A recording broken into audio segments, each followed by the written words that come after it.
On va faire un petit exercice.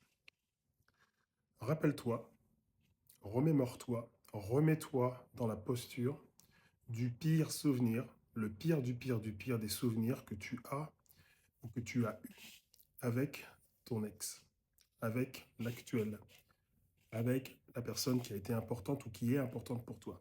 Je sais que c'est pas drôle, mais prends le temps de te ramener, de te remémorer, de te ramener dans cette situation. Une fois que c'est fait, dans ton téléphone, tu vas prendre 30 secondes pour écrire ce que tu ressens. Si tu le ressens encore aujourd'hui, c'est parfait.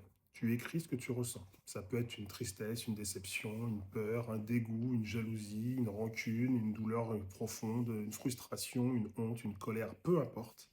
C'est donner énormément d'infos. Écris ce que tu ressens. Et que ce que tu ressens, pas l'histoire, ce que tu ressens. Une fois que c'est fait, tu vas prendre une grande respiration. Et maintenant, je vais te poser la question.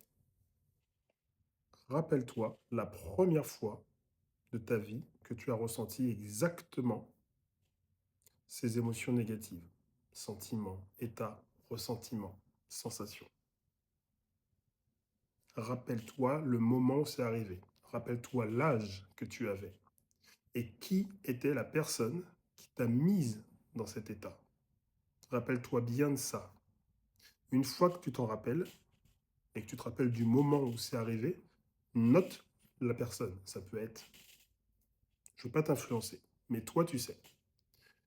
Et là où je veux en venir, c'est que la réalité, c'est que ton ex là, qui t'a mis dans cet état-là, il a simplement réveillé ce que tu avais déjà vécu, à l'âge que tu as trouvé toi, sans que je t'influence.